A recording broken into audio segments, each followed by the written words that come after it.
Broadcasting from Watts Creative Studios in Bedford, Virginia, you're listening to Life, Liberty, Happiness with your host, Brian Schley.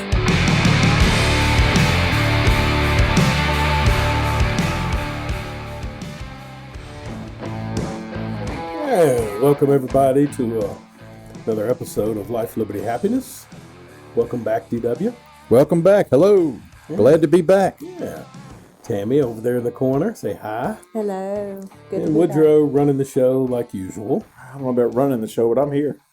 We are live at 5 from the State Farm Studios. Like always, we like to thank our sponsor, State Farm. David Hollnaker does for everything he does for the show.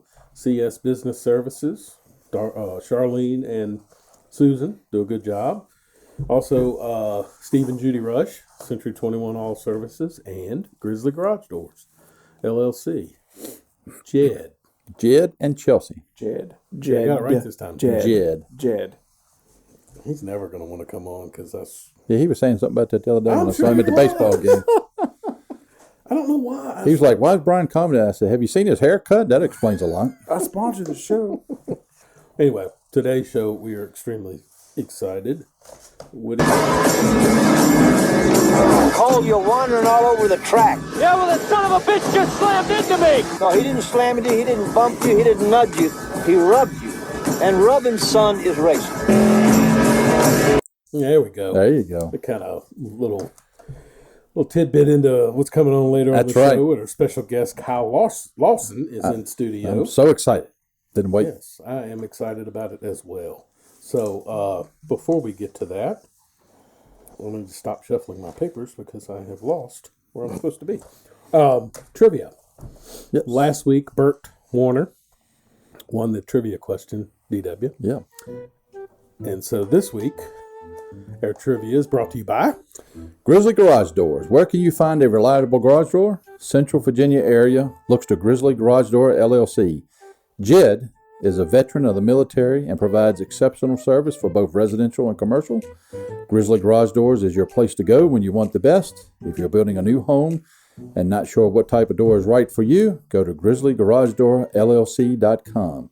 New doors, existing door repair, replacements, and they also have emergency service repair capabilities. So give them a call, 434-277-2765. Jed or Chelsea, and let them know you heard about it on the show. Jed. Grizzly. Jed. Before we do the question, if you're listening on Facebook Live, Woody, Yeah. can they answer on that? Heck yeah. And you can catch that. I'll catch it. All right. Yep. Or you can text the show at... You've got the number over there, Brian. Hold on. Hang on. We run a professional show over here too. So We don't even know. okay, it's 540. Hey everybody, 540-425-0179. That's the text number. You can text the answer to that. 540-425-0179, and I will try to put that in the Facebook feed so y'all can see that. Okay. And also you can contact the show at... You can still call in, can't you? You can still call in. Yeah. We still have that capability. We didn't get rid of that. That's 540-712-6833. Okay. And, of course, the easiest way is Facebook, though. Yeah. Or text. Or text. I like text. And you can text. By the way, if you have any questions, Cal Lawson is coming up later on. He was the team manager of Alan Kowicki, if you remember back in the day. So if you have questions for him that you want to text to us, you're welcome to do that. I have a monitor in front of me that brings up all your texts. So, or if you got questions about anything else on the show, you're welcome to text. And that number again for texting is Woodrow That is 540-425-0179. I just put it in the comments on the Facebook feed. So Okay. There we go. All right. So the question of the day is, who is the oldest driver to win a NASCAR championship? It's funny because I remember 2019, this subject came up a lot. Yeah. Because a current driver, he's not this old, but it was getting to that, I think, close to that age. Yeah. He's still a current driver. and could still win a championship. And as I look at the answer, that's not what I would have guessed. And I consider myself to be a racing buff. So, Hey, interesting. It's the answer I got off the internet. Brian, we got a caller. Oh, okay. Put him through. Put him through. We didn't hear the ding dong. There, I didn't. I'm too slow today. There you go, Brian. Life, Liberty, Happiness. Welcome to the show. You're on the air. What's going on, boys? Hey, what's going on? Larry, how are you? I'm living the dream, man. Oh, God. It Here is we go. Larry the Loser. Holy I kind of crap. miss Larry the Loser. Where have you been? All that season, I went outside and I got lost and I couldn't find out where my house went. I've been wandering around in the wilderness for a couple of days. I finally made it back, and would you know it? I tuned my radio on, and here you boys were. It's great. So, do you have an answer to our trivia question? Yes, sir. Because I know this one pretty well, though, because I actually follow NASCAR pretty closely. Here we go. And so I know for a fact because they made a documentary about this fella. Because, I mean, I saw it. It came out quite some time ago. The oldest driver to win the NASCAR championship is Ricky Bobby. Yes. If you ain't first, you're last. Oh, God. I tell you what. You fellas see that movie? It was like a documentary that came out a couple years ago. It was really good. Yeah, we saw Very it. informative. Yeah. Matter of fact, I could swear you probably were in it. Oh, boy, I wish. I would have made a whole bunch of money off of that. Yeah. You would have, but you will not win our prize of $25 today at Liberty Train Station because you are wrong. Again, Larry the Loser. Chalk another one up. Was that a shotgun? Oh, man. I think. I mean, we must have been watching a different movie because I remember it like clear as day. Well, yeah. Well, guess what? You're Because wrong. remember he played against some like French fella. What is he doing? Is he like doing his dishes in the back? Hey, what are you doing? Hello? He's trying to find it out. Is he gone? I don't. I hope so. Yeah, I think he's gone. Yes. I think he's gone. Well, all right. Well, it had been a few weeks since Larry the Loser had come on. Good to hear from him. Yeah, it is I was good to worried hear about from him. So We're happy Larry the Loser came on. So obviously that was not the answer. that was not so. Still a chance somebody to win that gift certificate. So yeah, you can still win a $25 gift card to Liberty Train Station Restaurant. Yes. Located just below my house on Bedford Avenue. Which, by the way, the other day I was at home and I heard this crash. Same again. Some tractor trailer ran into the bridge. Yeah. Wow. Yeah. So it's another wonderful night in Bedford. On to sports. That's a cue. For his 29th career win, he's why they call it Martinsville. Martin Truex will go to victory lane. All right, DW, you're going to give us a little breakdown of your week. Yep, I know you spent it going back and forth. Yeah, we usually go down for the whole week, but last week Tammy's mother fell ill and passed away, so we had to go back and forth some. So I did get to go to the modified race, and I like watching the modifieds. They look faster on the tracks, but I don't think they are. They just look that way. Enjoyed the racing. I had a good time at the modified race, but I will say that they did not have their stuff together for the COVID stuff and everything.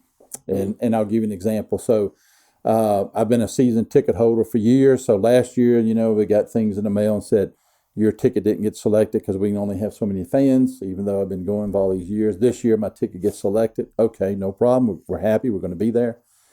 They said, but we have to move your seats because I've had the same seats for years. We got to move your seats in order to space everybody out for social distancing and stuff like that. But we'll try to get you as close as possible to your seats. Okay.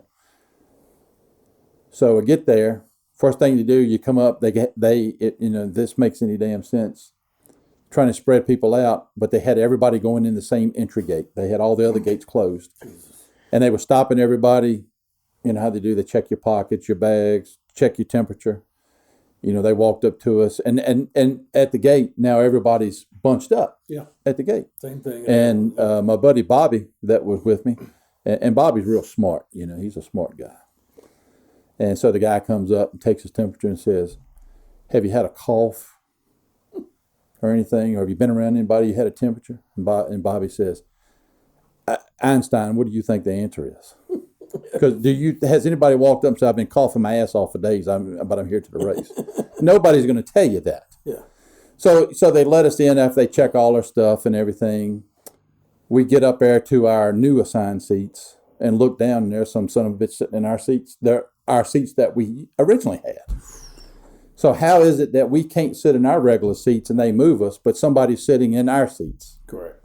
That's crazy as hell. Oh, I know. You know. So and then they didn't have them spaced out because everybody ended up moving and sitting where they wanted to. Mm-hmm. And they had a lady walking around with a paddle that says, "Wear your mask and social distancing." Yeah. You know, people throwing beer cans at her and everything. So it was great. So.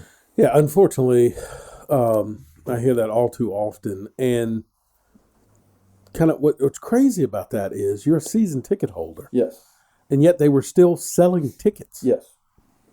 And, you know, Trent had bought tickets, and they told him after he bought them, unfortunately, you can't go. And we won't give you a refund. So, right. Yeah. So I don't understand why they were selling tickets. Yeah.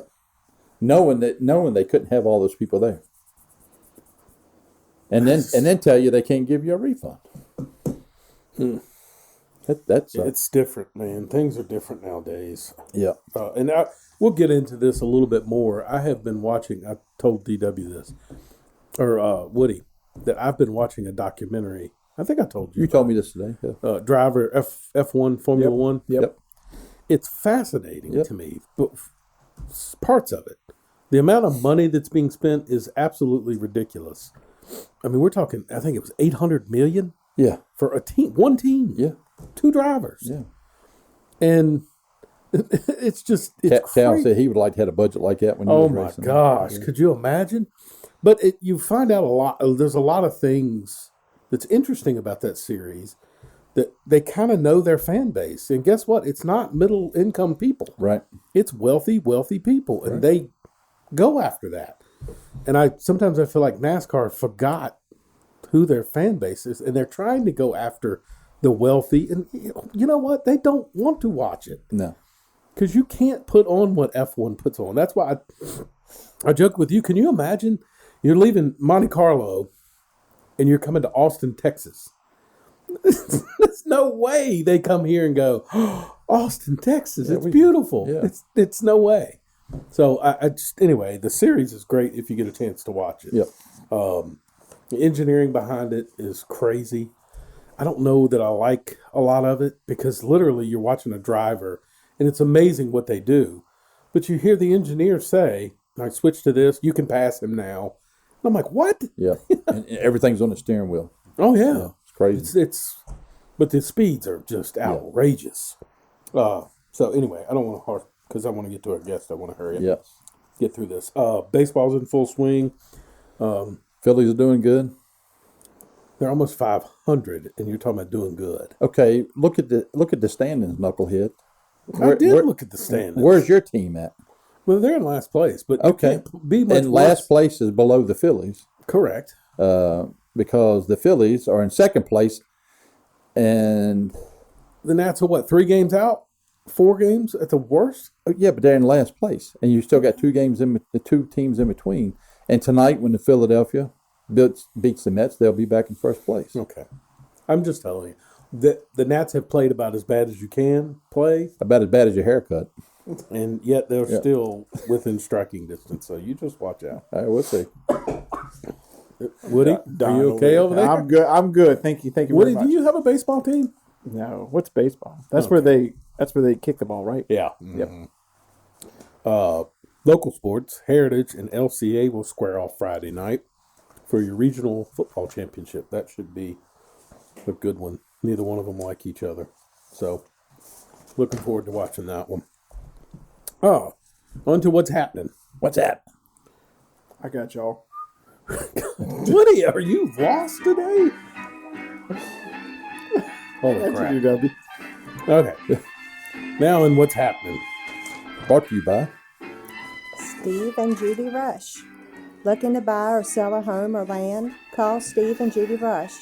They are lifelong residents of Bedford with knowledge of the local market that is unsurpassed. With over 60 years of combined experience in the local market, they are multiple award winners in their field. They will represent you in all your needs in real estate transactions. Call Judy at 540-871-3131 or Steve at 540-871-4021 or email Judy at judyrushrealestate.com. They are with Century All Services located at 415 East Main Street. Yeah. And don't forget, Steve prefers phone calls after 9 p.m. Yeah. All right, on to national news. As the trial of George Floyd continues, calls for defunding the police continue. And watching this, DW, and kind of following along with this, I will say, at some point, America's going to have to take a stand. Yep. Either we're going to be a society of justice based on truth and due process, or social justice, which seems to be what everybody is promoting. You can't have both. You can't have it for some people, truth and justice, and for others, we don't think that's right. Do it this way. Yeah. So unfortunately, in studying this a little bit, I saw a professor last week mention our society today is supplementing truth with feelings. That they don't want the truth anymore. They what feels good, or what they think is feeling good. So we literally ignore the truth if it doesn't feel good. I just hope in this case and in future cases that justice is served based on truth and not feeling. So at least that's what I'm hoping for. That's right. And I don't know how this is going to play out, but it's not going to end pretty either way. No. Well, as a father of a police officer, I know that he works hard and does it. And Sure. So, and you can't take, when you have bad incidences in police stuff, they happen. I don't deny that you do. You can't take one thing and hold it against everybody. Correct. And then to turn out, people come out and do violence because something happened. I mean, that's not solving it either. You're just creating it worse. Correct. And most of these liberal people that are higher up that want to defund the police and stuff, and some of these legislators, in turn, have paid security at their house. Yes, of course. Which is kind of, redundant to what the hell they're trying to tell you. That's right. No, I think it's ridiculous. I do. And I'm anxious to see how this turns out, just because, just like any other. If you got a problem at a police department, which is a police department, it's no different if you got a problem with an employee at Walmart or an employee fix the employee problem. I agree. Fix that problem. On to local news. Council met last night and voted to move forward with the apartment project located directly across our train tracks.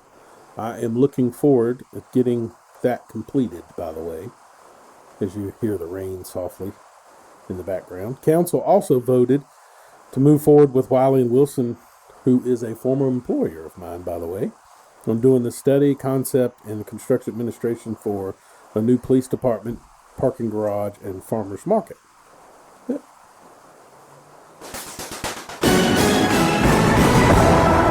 And that is your local news. Now moving on to the funny story of the day. Your haircut. My wife will love this one. So, a guy by the name of Brett Saunders was found guilty of speeding and had to pay a fine of $220. So Brett decided he was going to pay in pennies. So he dumped 22,000 pennies on the clerk's desk. He said it felt great and he would do it again. Now the funny part is that he actually overpaid by $7.81. When asked if he would go back to the clerk's office to get his refund, he replied, no, they can keep that.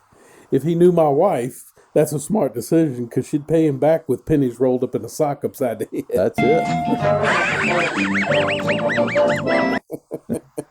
So, anyway.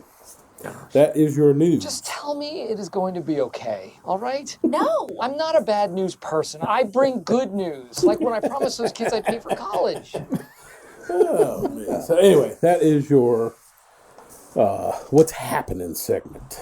So now we're getting to our special guest. There you go. Yeah, thanks. Got a little intro for you. And that is brought to you by State Farm. Hey, DW, ever wondered if you were a transformer, would you need car insurance or life insurance? Yeah, both. Haha, tough question. Yeah. Like a good neighbor, David Hallnaker is there. David has over 30 years of experience in the business. He is your local State Farm dealer. He can answer those tough questions. He is my insurance agent because when I call 540-586-8194, they answer all my insurance needs. Auto, home, life, or whatever your needs are.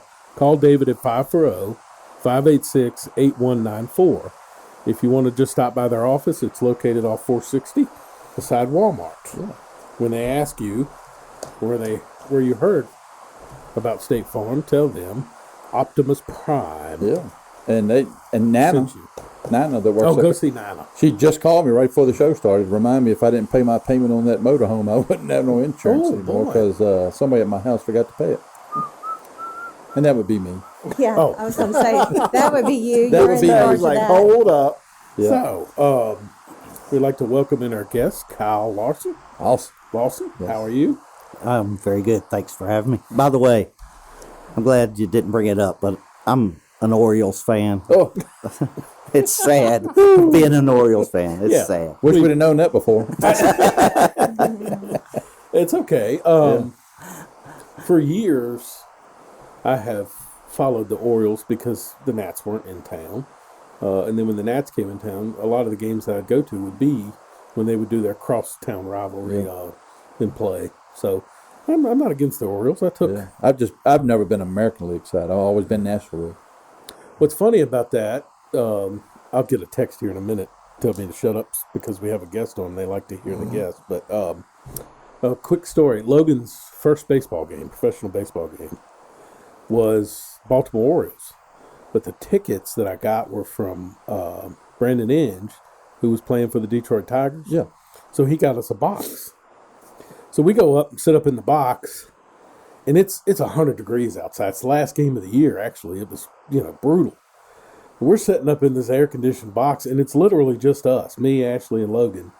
And some guy comes up, and he says, hey, is there a Logan in here? Logan's young, and he turns around, and he says, Mr. Inge wanted me to give you this baseball. It was just really nice.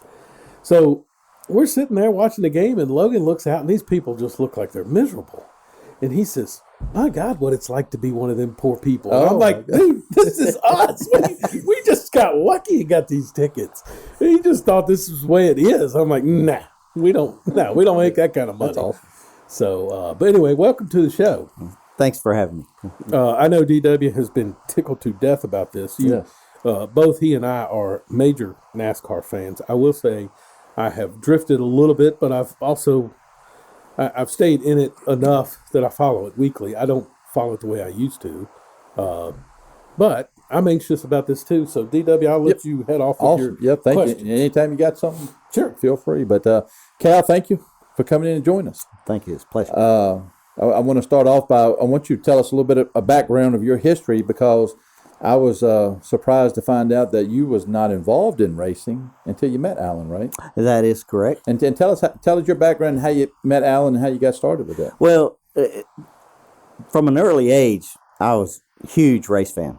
Always followed the Wood Brothers, whoever drove for them, all the way back to Cal Yarborough days. And then, of course, loved it with Pearson getting involved and everything. But I've always been a Wood Brothers fan. And when I got out of high school, I knew that I wanted to get involved in racing in some sort of fashion. Ended up going, I really didn't know that much about cars. Yeah. Ended up going to Danville Community College. Yeah. Well, and then I was going and taking an automotive course down and learned about cars. But then I said, if I'm going to get in racing, I really would like to eventually get in on the business side of it. As I mature, you sort of find things that you'd rather do. And so I ended up transferring and going up to James Madison, getting a degree up there in business. And then I sort of put it behind me. That was in 1982, I guess it was, and there's a little recession then, tough to get jobs. Ended up joining the Marine Corps. Wow. Spent some time as a Marine and protecting the country. And then I got out and I moved to Charlotte, North Carolina, and took a job down there, just not in racing. Didn't even have any idea I'd be in racing. I was down there about, I moved down on August 1st of 88. And in October, I was invited to a party, and Alan Kowicki was there. Yeah. Next thing you know, we're standing next to each other, and he's a pretty outgoing guy, and we started striking up a conversation, and we talked for a long time just sitting there. He really didn't know anybody there. I had 2 or 3 buddies there with me, but they weren't real racing guys. Mm-hmm. And so he and I just kind of chatted it up for a pretty good while. When the party was over, he gave me his business card, said, give me a call sometime. Let's go hang out, you know. So that developed over the next probably 6 months of us almost 2 or 3 times a week going out and going to bars and just hanging out and becoming good buds, you know. And then he started hitting me up. He says, you know, why don't you start coming to the track with me? And I said, I got a group of guys that get together on like Saturday morning, and they drive, whether it's Pocono, Michigan, Daytona, Talladega. They drive there on Saturday, spend the night, get up, work the race on Sunday, doing their thing. Volunteering, right? Yes, it was all volunteer. And then back in those days, he might have had about 5 full-time employees at the most. And so I started doing that, and that lasted a couple of years. And then the Xerox sponsorship sort of went away, but then eventually the Hooters thing came about, and that's when he started hitting me up. He says, I really could use you full time. And I said, doing what? You know, he said, I need a general manager, business manager, team manager, whatever you want to call it. I need somebody to take care of the company and do paying the bills and just looking after all the little things that go on with business. And so he kept asking me, kept nudging me, and I had a pretty good job at the time. I was in sales, but I had a pretty good job. And he finally I was up at the shop one day, and he says, come in here, let's talk. And then we started talking serious, got money involved, you know, and so we came to an agreement, and I went to work for him, and next thing you know, we won a championship. Yeah. You know, yeah. So I really had no racing background whatsoever, but one thing that was really neat about working for Alan, even though he was very, very tough to work for, everybody did a little bit of everything. And, right. And whoever got finished up, what they were doing, you jumped over and helped the next guy out. Yeah. And same thing went for me up in the office. If I got caught up on what I did, I'd go out and start loading up the transporter with gears or taking, going over to the engine shop and seeing if they needed something done. And everybody did that. That whole team. We were really a team, and nobody went home till the last guy was done with whatever. Right. Sometimes the paint and body guy kind of got stuck staying all night long, But most of us, it was a. And he had a engineering background. Yes, he did. And I know when I saw him at the track and seen pictures of him too, but I saw him in person at several tracks that he showed up at the track. Most of you drivers rolling up on a golf cart and signing autographs, running. He showed up with a briefcase. That's exactly right. He carried a brief like he's going to the office. He comes to the track with a briefcase. Absolutely. And going over there, and then you see him in the pitch where the other drivers would be doing media stuff. he's over up under the hood, Oh, absolutely. adjusting the carburetor and doing stuff. Because he was real smart and kind of quirky a little bit, just, nerdy or whatever. But he actually ticked off a lot of the media guys because he would have me put up a barricade around the back of our car. Right. When he was in that garage stall, he didn't want to be messing with media, fans, or anything. Now, he come out of there, it's a different story. Right. But he didn't want anybody coming into our little world around that car. Yeah. And, So trying to bridge the gap between now and then. Yeah. You guys would, in today, if you were starting a team or you were fairly new in doing this, you would just basically work with Childress or somebody to get an engine, right, and then chassis from this person. You guys did this stuff in house, right? We did. We even when in the beginning, Alan had his own engine shop. He's always built his own engines, but in the beginning, his shop was up in Chicago, and we would fly our engines back and forth. We had a deal with U.S. Airways, and we would ship them back and forth. And Ronnie Vaccaro was up there, and he had his little team up there of engine guys, and they would take care of. Sometimes we would be at Daytona, and we liked the engine, but it needed some tweaking done to it. Of course, you're down there for about 10 days. We'd take that engine out of the car, ship that engine back to Chicago. Our guys would sit there and do whatever Alan wanted to, they felt needed, and then ship back and we'd race the thing. Yeah, wow. That was, I can remember we paid $425 every time we shipped them one. Now he would do talk about his quirkiness and stuff, and everybody's different, don't get me wrong, and he was just real smart, but just I made some notes here, some of the odd things that he would do that nobody else done and you don't see people do. He carried a 39-cent Ace black plastic pocket comb in his pocket, and he'd pull it out and comb his hair. He always did a clean cut.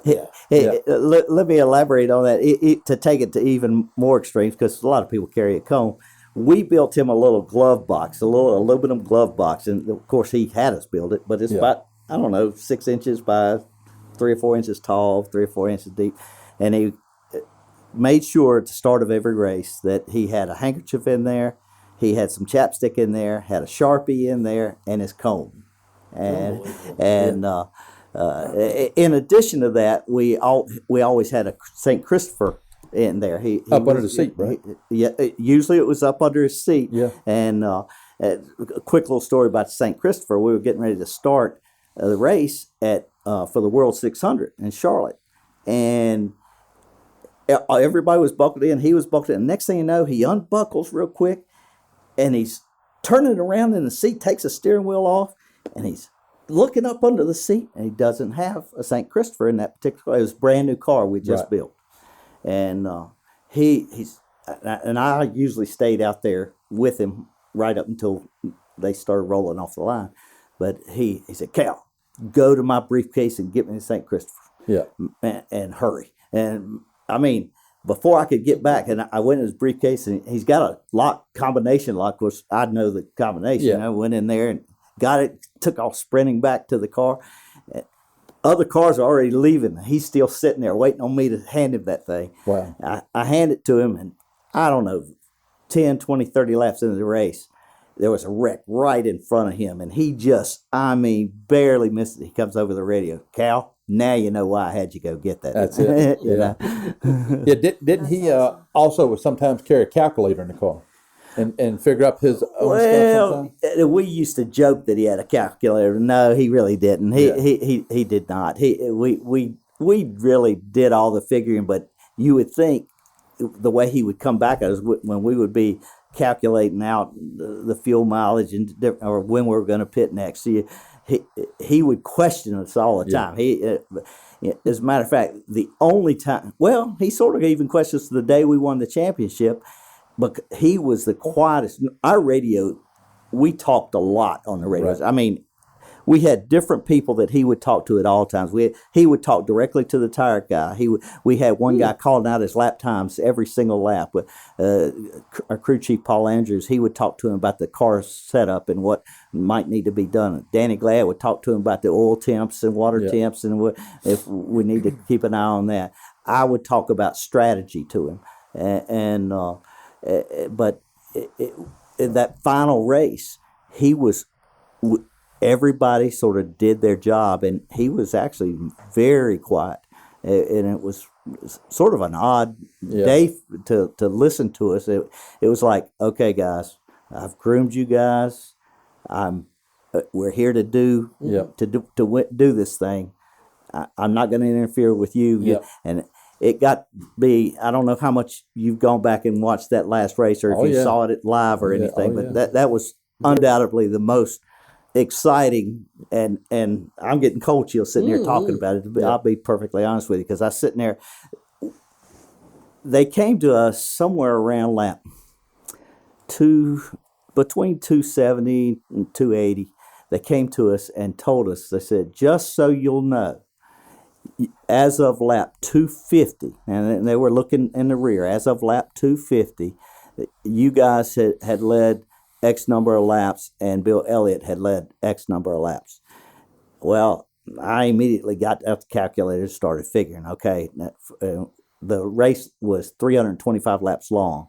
And I said, okay, and we had led ever since that lap 250. Right. And so I was going, okay, to close out, to get the most laps led, and I was doing all this math, and I came up, I said, we've got to stay in the lead and on the track until lap 310. So then I turned to Danny Glad, who was figuring our fuel mileage. I said, Danny, how far can we go on fuel? He said, I'd bring him in at about 307. I said, Danny, we got to stay out there. Give me everything that you got. So he goes back. He says, we can go to 309. I said, Danny, we've got to go to 310. We've got to. And so, I mean, I was on, and Paul Andrews, he looked at Danny and I, and he said, when you come up with when we're going to stop him, don't say anything to anybody, because everybody's listening on the radio. Other teams are listening, the media's listening. Don't say anything. So, again, our radio is quiet. Alan's out there making laps, and we're leading. And I'm like on absolute, I mean, I was so nervous I couldn't believe it. And it got to be like maybe 3:05. He says, when are we going to pit? And that's where you started. People questioned, does he have a calculator? And he says, don't we need to pit? And we'll tell you in just, I made up my mind, we're going to 310. We're going to 310. And he finally, he came over, he says, does this mean we're going to have led off the most laps? Yes, Alan. And so I said, just go as easy as you can. And I'm not the crew chief, but the way our team worked, we each had our, if it came to strategy, I sort of talked to him, Paul mainly talked to him with car stuff. And so anyway, he passes by on 309. I said, okay, Alan, next time. And what made it even worse was we knew we weren't going to come out into the lead. And the reason being, we had, on the very first pit stop of the day, we lost transmission.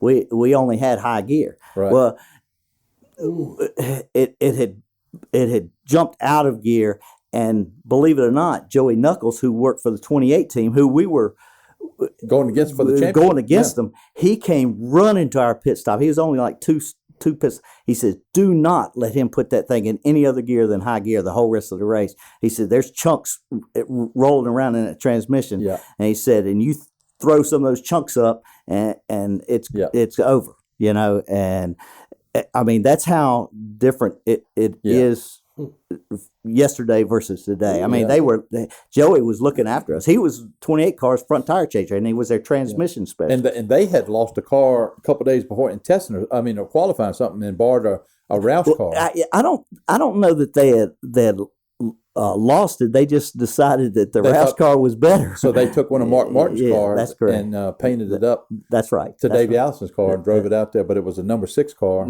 Right. And if they took their other car, they probably Right. would have I done mean, better. So- teams just operated different back in those days.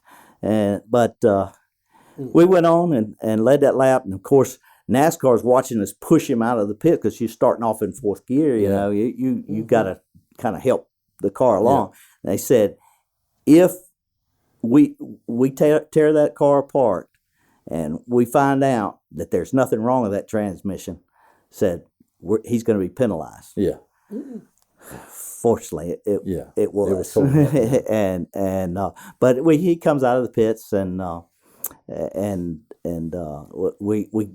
then a couple laps later, Elliott got better fuel mileage with Junior Johnson than we did. A couple laps later, he came down pit road, but we had closed out the number. Yep. We leading those most laps. Yep, we led one more lap than what Elliott did, and that gets you the championship by 5 points. That's exactly for getting 10 bonus points. That's and you won by 5 points. Right. That's right. That's right. And speaking of that team and how well y'all worked and different things like that.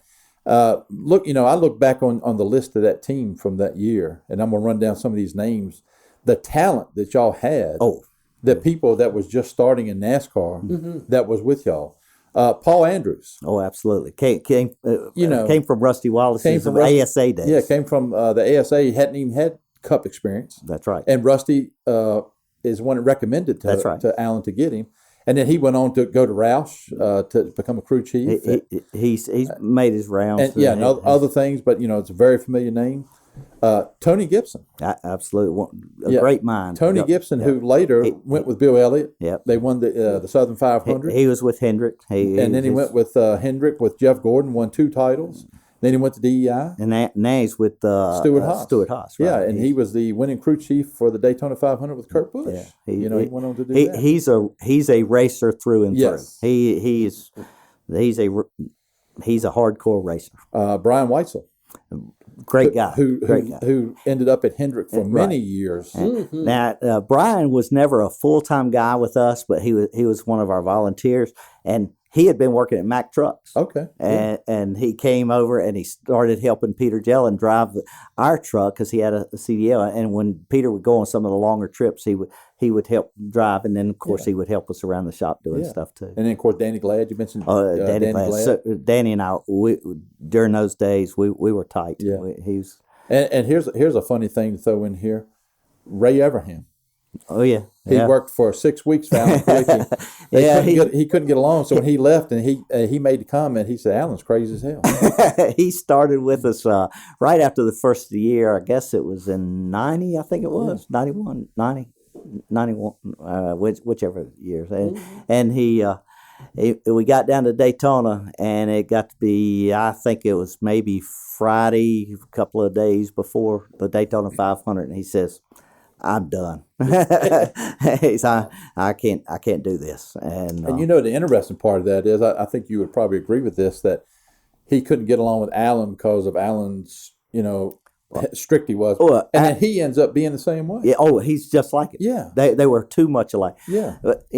Another name, I don't know if you had on this, but earlier we had a guy, and you probably heard this name, Bill Engel. Oh yeah, a super talent, a super crew chief. Yeah. He worked with us a while too, and I remember when he was working with us, we had built a brand new car, and we went to Martinsville, and we were leading, just running good. I mean, is that when you snapped the axle?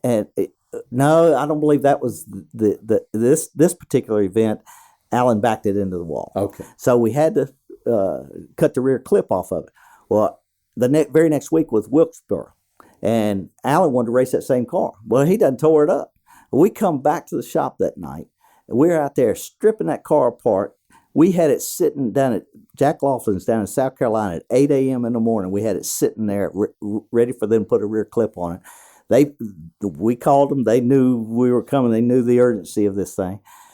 Came back, and I don't know if you've seen, when you have to put a clip on a car, you take it apart. I mean, you take these things apart. And we took, and Danny Cameron, as a matter of fact, drove it down there, and can't remember if he stayed down there or just went back and got it, but we had it back at our shop before the evening. Worked like 3-4 straight days, night and day, putting that thing back together.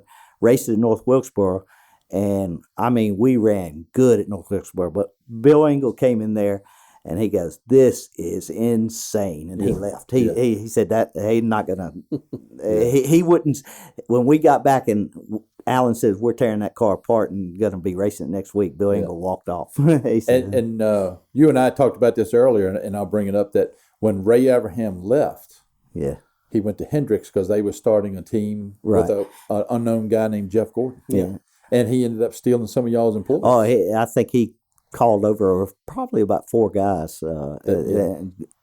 top guys. I mean, good guys. Yeah. Brian Weitzel was one of them. Yeah. But, I mean, we had some real talent that he called away from us, and of course, those guys.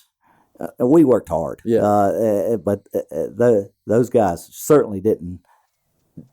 You know, it was the middle of the year when he started getting so you're working hard. Even though we were in the championship hunt in the middle of the season, you don't really think that much about the championship in the middle of the season. Sure. You're just in the middle of racing. You don't start thinking about that till it gets fall. Back in those days. Now it's with the, it's a little different setup and all. But it was. Those guys, I'm sure they, but to be every one of them to a man, they came over and hugged us and were just as happy as they could be for us. So now back earlier, you talked about when Xerox left and stuff. I think it was about that time when Junior Johnson come to Allen. Oh yeah. Now, and I'm gonna piece this story together, and you can help me out. So he loses Xerox. That's now correct. Allen, behind the scenes, and you was involved in this. Y'all are pretty sure that you've got Maxwell House lined up for a sponsor. Well, I know that Maxwell House had been talking to Alan, right? But they didn't actually put a deal for us and really want us till really want us, until we won the championship, But I do believe that they had spoken to Alan. He felt confident before that, But when we won the championship, he really wanted them. It was not only was it more money than the Hooters deal. It was a more prestigious sponsor, right?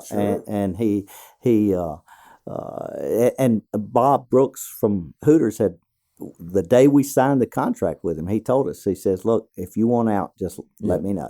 And so Junior had come and offered Alan a 3-year deal to drive for him. $1 million. He is big money by that. And but Alan didn't want to do it because he felt confident behind the scenes that he had Maxwell House lined up coming on the sponsor. So he's okay. I'm getting this big sponsor. Got the money coming in, not knowing that Junior had locked the Maxwell House for the second car to have the 22 car. Right. And really, they wanted Alan to come over and drive. Right. So all that behind the scenes on Junior's side, but Junior didn't tell him that. That's right. So he turns it down. Yes. So then Junior throws a Ray Abraham comment out there and says he's crazy as hell for not taking his deal. Now, am I correct by saying that Alan came back to the shop, and when he knew that he didn't take this deal, not getting the Maxwell House, but he had a meeting with y'all and said, anybody that wants to leave, oh, absolutely, y'all can leave. He did. Nobody said a word, and y'all went back to work. Didn't have the first person that walked out the door. Now we were a smaller team. Yeah, we were a smaller team, no question. But nobody said a word, and of course there were no pay raises. And we ran about 5 races, I think, without a sponsor. We had R.J. Reynolds had us put on the Army. For that first race, I think it was $50,000 or something like that. Yeah, because they had all the branches of the military on different cars. You remember that, Brian? Yeah. And so then we went to Richmond, Rockingham, and then I think Atlanta was then next. And we get to Atlanta and we sat on the pole. Yeah. No sponsor. And Saturday, Bob and Hooters had been sponsoring a guy by the name of Mark Stahl. Yeah. But they hadn't made any races. Yeah. Not the first race. And so they're at Atlanta. And once again, Mark doesn't make a race. And we're sitting on the pole, no sponsor. Yeah. And Bob Brooks comes over, introduces himself, and offers us $25,000. Alan really didn't think that was the right sponsor for him, but Right. you can run through some cash pretty Sure. quick, Sure. and he called me up. Of course, I got to the track way before he did. He called me up on Sunday morning. He says, "Go ahead and put the decals on the race car." So that was Sunday morning. We put them on. Well, Bob ran the race, and Bob Brooks told me later on. Bob and I went to dinner one time, and he says, Did you go to Hooters? "No, as a matter of fact, I went to Speedway Club." And Alan got on me for not paying. Bob Brooks paid for it. He said, but anyway, he said, "I just want you to know, I was prepared to go up to $50,000. Oh, wow. Wow. Yeah, that's awesome.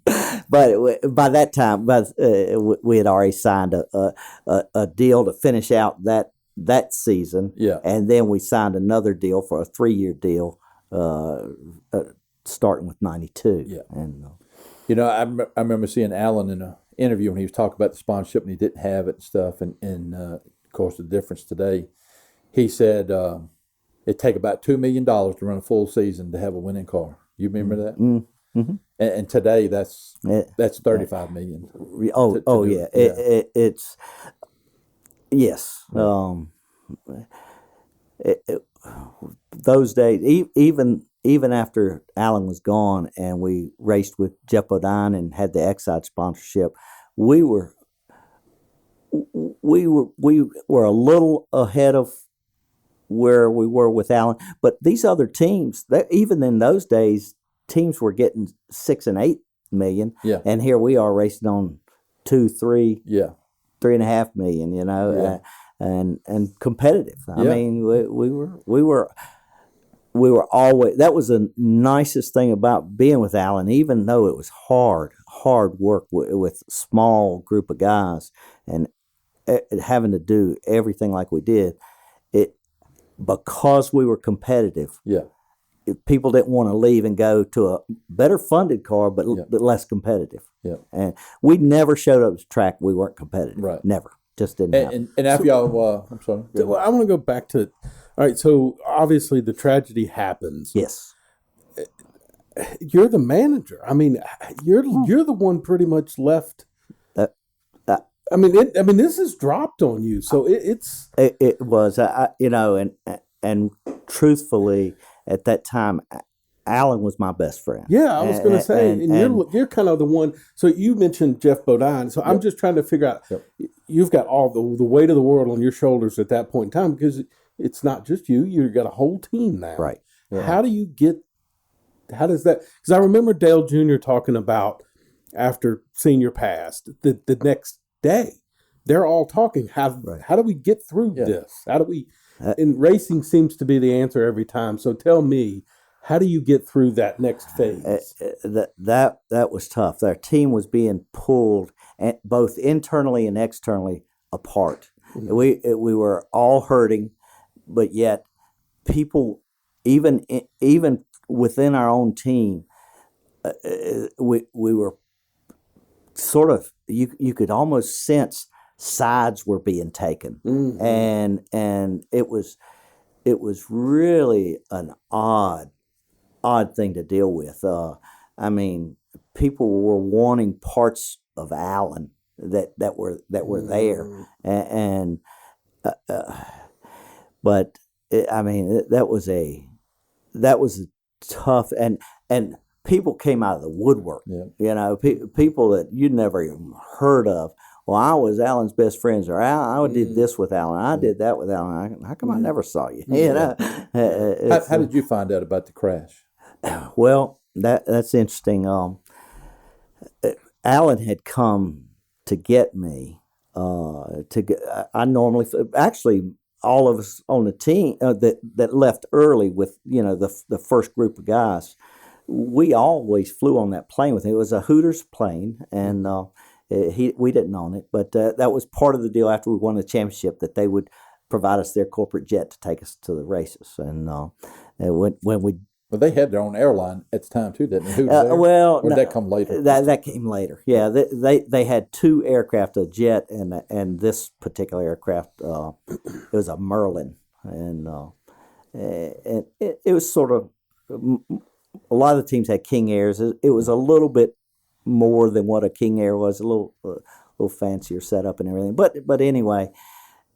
Alan came to get me, but we were having pit stop practice that day, and all the guys kind of wanted to drive, just going to Bristol. All the guys kind of wanted to drive themselves, and at Bristol, a lot of them took their wives and stuff, and after the race is over, they just want to be able to come home. Sure. They don't want to go catch a flight. Yeah. It's only a 2.5 hour drive from Charlotte, you know. So anyway, he came to get me, and I always kind of helped him out with pit stop practice and getting things ready, gluing up lug nuts for him and that type of thing. So I said, I'll just come up later, And then, as it turned out, he was going over to Knoxville. Knoxville, that's right. Going to Knoxville to a Hooters for an autograph appearance, which is beyond Bristol, and then it's been 2 hours there signing autographs, and then get back on the plane and come back over to Kingsport, Bristol, and that's where the crash happened as he was coming down. Yeah. And we got word that it happened, and it was all of us 4-5 guys, including Peter Jellin. He had driven the transporter up there, but we went over there, and I remember opening the doors to the tarmac and just kind of standing out there. I didn't know really where the plane had gone down, and I remember standing there. Come on, Alan, come walking up, and Earnhardt gets off his plane, and just ironically, Earnhardt was the plane right behind him, and he saw the plane go down. Wow! And he came in, and he knew that it was. When you hear the radio conversations going on, you know who's who. And Dale was shook. He knew. Mm-hmm. He probably knew before anybody knew, and that's kind of sort of odd deal. Wow. But we're all kind of gathered there, and not really, we haven't got anything official. It finally gets to be, 2:00 in the morning, and we're still there at the airport, and the sheriff comes in, and he takes the 4 or 5 of us there, takes us into a small room, and tells us the whole scenario and everything, and so it was about 2 a.m. in the morning, and it just it was. So are you? I guess my question: are you in charge at that time? Like after this happens, this is pretty much. You're left with you got to find it. How does Jeff Bodine come into this? Well, before that, one of the interesting things is Cal funded the team out of his pocket for 2 months. He floated them some money. Sort of forced into it. If we were going to go racing, I sort of had to, because Alan didn't have a will. Well, he was at this point he didn't have a family. He wasn't married, and he didn't have any brothers or sisters. He had a father, and his father lived up in Wisconsin. Was not part of the race team. Right. But his father was a racer. He was an engine builder, but he wasn't really part of our race team. But of course, being the only child and everything, he immediately is the owner, and he didn't want to be an owner of a Winston Cup race team. That's just wasn't his thing. But we sort of made the decision to go racing, and I'm sitting there going, I got about 10,000 in the account. That's all I've got, and I'm like, what? Because the way Alan and I worked on paying the bills, I'd get all the bills in and I'd put them in order of what we were going to pay that week, and then I'd go into his office. He'd go through and don't pay this one, do pay that one, don't pay this one, do, and then I'd go back and I'd write out the checks and I'd total them up and say it might come to $30,000 or something like that, and he'd go, all right, and he says, I'll give you 40, and so I'd go, he'd write me out a check, I'd go and deposit in the team's account, and I'd have like 10 grand if I had something that came up during that week. And that's all I had in the account was 10, because everything else was in his name. Right. It wasn't in the team's name. It was in, and I was like, oh my Lord, this is, and they were going, we're going racing. I'm going, how are we going to do this, and it really didn't hit me until we get up to the funeral up in Wisconsin, and I pull out the company credit card to pay for it, and our hotel, because we spent the night. And by the way, to back up just a little bit, Penske and Hendricks had flown our teams up there. Yeah. They took care of us, getting us up there and everything. But then we had a hotel bill for one night, and we're like, they wouldn't accept the credit card. It turned out that was a personal credit card, and I didn't really never looked at it that close to realize it was an Alan Kwiecki credit card, not an Alan Kwiecki racing credit card. And what I have to do is stick that back in my wallet and pull out my own personal credit card and pay for the hotel. You still got that card? I don't think I have it. But at that moment, it started dawning on me, Lord, what are we going to do? I mean, we can't even pay salaries or anything. We can't even pay the light bill. Yeah. That's when Felix Sabatis come in to kind of help run things for the transition. Jerry, before we got to Jeff Bodine. Yeah, Jerry Kwiecki knew Felix and Alan were pretty close. Alan would just about always fly back on Felix's plane after the races, and they were pretty close. He and Kyle and Kyle Petty and Felix, the three of them were pretty close. And back in those days, it was before 911. He would give me his plane ticket, and some of the guys who had driven to the track, I'd give his ticket to them, and so I'd get to fly somebody else back home, And so we did whatever it took to squeeze a nickel, but Felix came into the picture. His father said, well, we kind of need somebody to oversee it, not to run it, but to sort of oversee it. And so Felix Jerry Kwiecki asked Felix if he would sort of do that for him. And, I would go, before I could pay the bills, I'd do the same thing I used to do with Alan. I'd go to Felix, and he would kind of look through them and okay, and he couldn't believe how little we spent compared to him. And so I guess you're going racing now, and then so Jeff Bodine was the...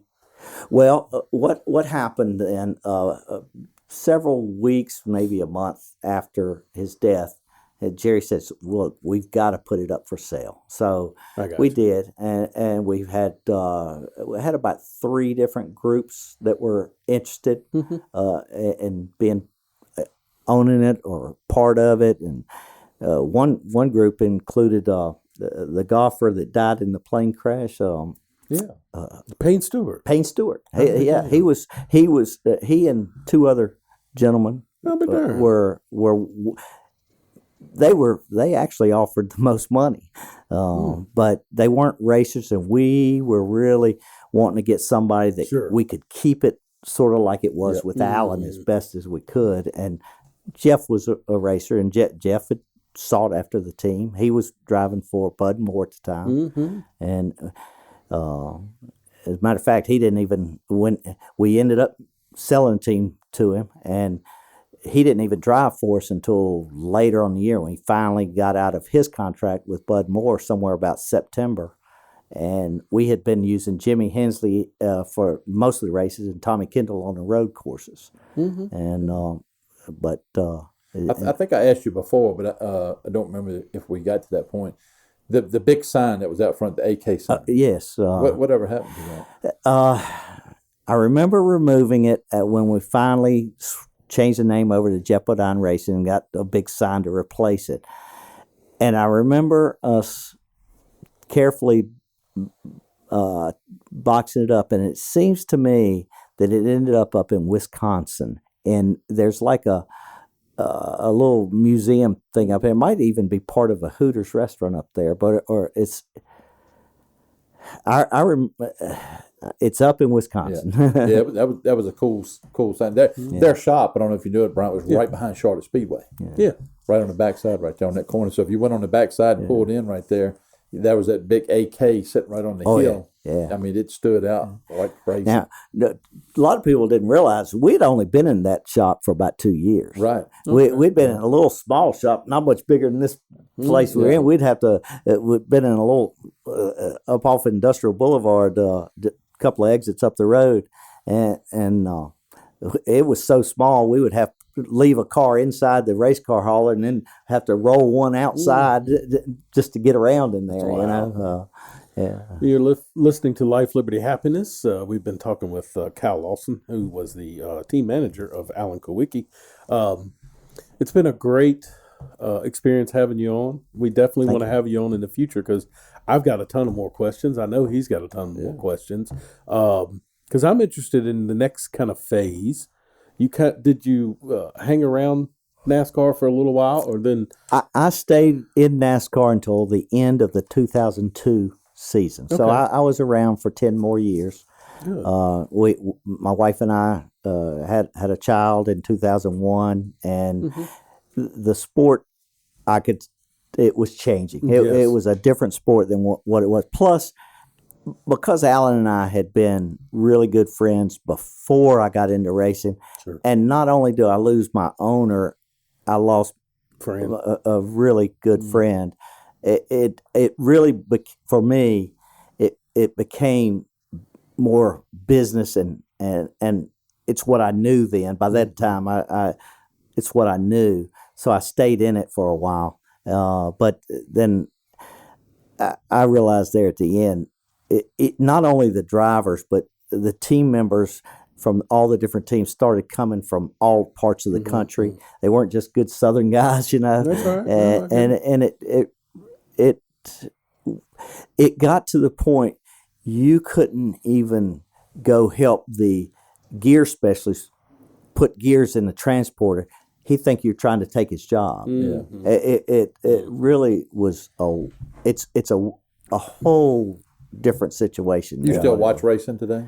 I do watch racing. I certainly do. I don't go totally out of my way to watch it, but if it's on, and I will watch it. And I did watch the Martinsville race, and you stay in contact with some of the old people. A few of them I do. Love to get together with them when we have that opportunity. What a fantastic deal when Alan got inducted into the Hall of Fame. And we all got together, and then we went to Hooters afterwards and had a great time together, all of us there together. And well, maybe we can put together a racing reunion here and have you all in the studio. That's awesome. Again, thank you so much for being on the show. We definitely want to have you back on because he and I can tell you when I was I got into it probably 91. That's when I was old enough to start going, on my own. And from 91 to probably 2002, I was at Charlotte every year, and we always did the week. And it was longer than that because my wife went with us the last time we went. And we didn't start dating until 2007. She'll be hitting me here in a few minutes. So, we went a long time, but like you said, the sport started to change. And I remember being at Charlotte where we always camped in the Moore Field. What was the field all way away from the racetrack? Behind it. That's all Hendrick dealerships now. Is it really? Yep. God, that's how long it's been. Am I correct on that, Cal? Right over there where the across from the Quaker Steak Lube used to be and all that stuff? You turn by the track and go behind it, Oh, okay, no. Yeah, no, I'm talking about no. on the front side. Yeah. No, Yeah. you'd go behind. I think it was down called Moorhead is where you're There- talking about. Yeah. And so, Like behind where our shop used to be. Yeah. yeah, back in there. It was a Back strip next to the club old over there landfill. somewhere, I think. A what? A strip club. I think it was on the hill. Okay, I can't remember. We'll pause for a train.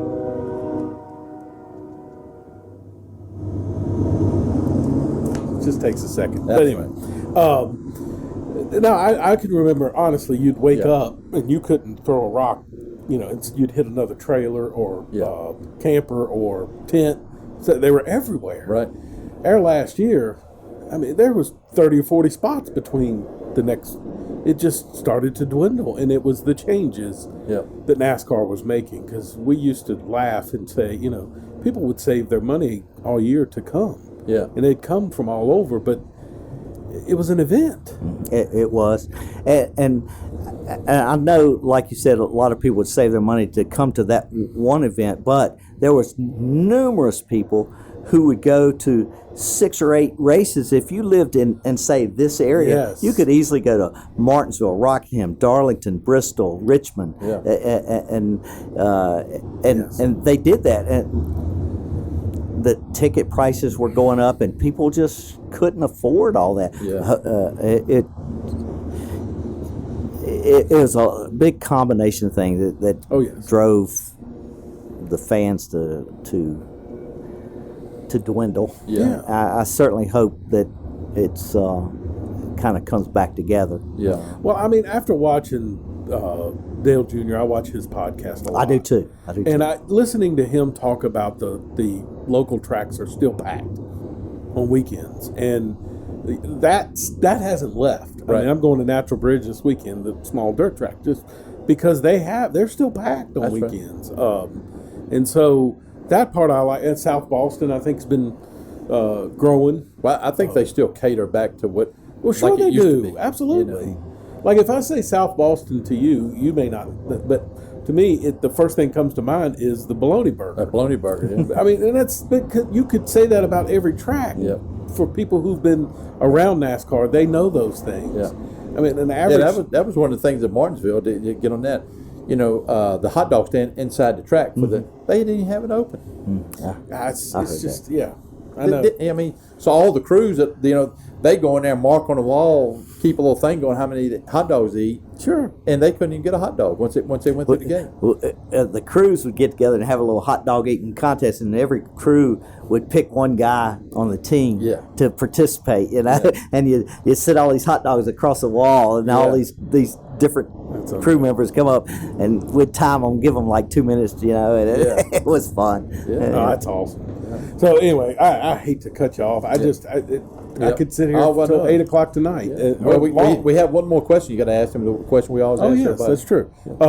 So we always end with the question of, if you could spend 24 hours with anybody in the world, whether it be past or present, who would it be, and where would you spend that 24 hours? Well, I've always said I'd love to spend time with George Washington. Yeah, there you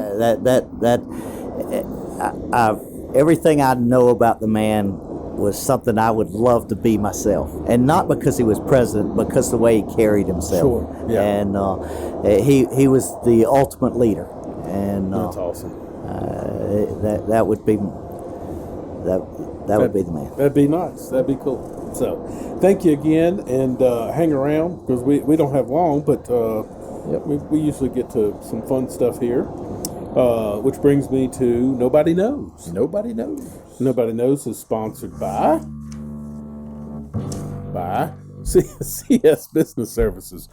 Most small businesses spend a majority of their time making sure they are getting work done in time and quality and keeping their customers happy. The last thing you want to do is spend hours on payroll figuring out what invoices have to be paid and what hasn't, and whether you can afford it and all this stuff. Well, CS Business Services can take care of those needs for you. Call Susan or Charlene or meet with them, and they'll lay out a plan that's affordable for you and help you maximize your profits. I wasted a lot of time and money trying to do this with my business, DW, and I promise you they can handle it. Yeah. Call 540-586-1120 or or go to their website at csbusinessservices.com. Tell them you heard about it on the show, and tell Darlene I said hi. Or excuse me, Charlene. Jeez. Charlene. Man, what the heck is? Did I? That haircut. That's a mouthful. Go ahead. All right. So we got some nobody knows stuff, and I kind of stuck with the racing theme, so I'm going to throw some stuff out here, and some of it might not be correct, so y'all can correct me if you think it's wrong. When Hooters was sponsoring y'all, at the time, they only had about 6 restaurants. No, I don't believe that's correct. Okay. I think they were well like 200, 240. Okay. All right. Well, internet let me down. They what it may have done. There were 6 restaurants. I might have the story kind of turned around, but there were 6 restaurants that were owned by the original group. Hooters 6. Yes. Okay. And now they have over 400 locations. No. Yep. So, Lynn Austin.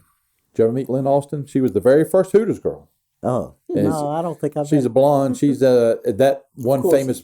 Of course he does. The one famous picture where Alan's leaning up against the car and all the Hooters girls. Yeah, she's the blonde standing right beside him. She was the very first Hooters girl, and I'm a big Phillies fan. She was married to Darren Dalton, the greatest catcher of all time for the Phillies. Yeah.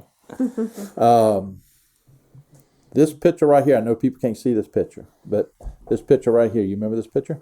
Which one is that? Where is that? That's Bristol, isn't it? Yeah. Beth Bruce, Miss Winston. Oh, yes. You know Beth Bruce? Yes. Beth Bruce. So to make a connection there, Beth Bruce, that's in this championship photo that Cal and I just looked at, she was married to Brian Krause, who starred in the movie. He's on the TV show Charm, but he starred in the movie Plan 9 that was filmed here in Bedford. And we just had them on 2 shows ago. Oh, wow. She then later married Tommy Baldwin. Right. That's who she's married to now. I didn't know she was previously married. Yeah, she was married to Brian Krause. Tommy Baldwin's one that the name pops up. It just seems like you always have the 6 degrees of Kevin Bacon or whatever it's called. I swear to God, Tommy Baldwin's got to be linked to every damn NASCAR team there is. Well, he's made his rounds. It's just neat because his name comes up all the time. That's a guy I love to talk to. And now he's linked right here. How? Well, we just talked about it. Oh, well, I was asleep. Go ahead. Okay. Alan was the first driver to win a championship that had a college degree. Oh, wow. Yeah. Yeah. Well, has there been any other? I don't know. That's a good question. Yeah. I don't think so. Yeah. I don't know. Jimmy Johnson didn't have a great I don't know. Be something we have to check into. I think Ryan Newman has one, but he's never won a championship. Never won a championship, yeah. The final race in Atlanta, 1992, when y'all won a championship, was Richard Petty's last race. That's correct. And Jeff Gordon's first race. That's correct. I'll be darned. That is correct. Now here's some little funny stuff here. Dale Gruba. Do you know him? Father Dale Gruba. Dale Gruba. Know him well. Catholic priest from Alan Quigg's hometown. Talked to Alan one time about getting settled down and having a girl and having children. And Alan told him he had to find the perfect woman, which was going to be hard. And Dale asked him and said, give me some examples. He said, well, Father, I was talking to this girl here a while back, and she smoked 5 years ago. What happens if she starts smoking again? That's going to be a problem. Well, let me elaborate on that a little bit. We're coming back from Martinsville, and I don't think I'd known Alan, but be honest with you, probably one of the first races that I went to with him and I'd only known him about 6 months, and we were driving back. I was driving him. He opens up his wallet, pulls out a notebook sheet of paper that he had just ripped out of a spiral notebook, and he had written down everything about a woman his perfect woman. I mean, everything from can't wear a bow in her hair. Right. The way he had written down what her nails were to look like. It was very detailed. I'm like, Alan, are you nuts? You'll never find that. Yeah. But he handed it to me, but he kept that sheet of paper with it. And when he would meet a girl, he'd go over that he'd list, pull that thing out, and see how many he could check off. Or another girl that Father Dale asked him about. he said, well, she's a good Catholic girl. And Alan said, yeah, but she's a little younger, so she probably won't appreciate my type of music. Another girl. He said, well, look at her mother. She has potential for wide hips, and I don't think I could go for that. Yeah. And lastly, I'm Woody. This is something Woody gets into paranormal stuff and all kind of weird stuff. So I'm gonna throw this in here. It's a little odd, okay? Okay. Hooters Incorporated was incorporated on April 1st, 1983, by the 6 Clearwater businessmen that we talked at the Hooters 6 group. April 1st, 1983 is when they was incorporated. Exactly 10 years later, April 1st, 93, Alan's tragically killed in a plane crash. Wow. The same day. Yep. Man. And Bob Brooks' son. And Bob Brooks, Mark Brooks. Mark Brooks. Yeah, Mark Brooks, yep. So, anyway, that's what I got on that. So, All right. All right. Well, our business highlight. There we go. Is Boone Tractor. Boone Tractor is located at 1111 East Main Street, Bedford, Virginia. You can contact them at 540-586-2134.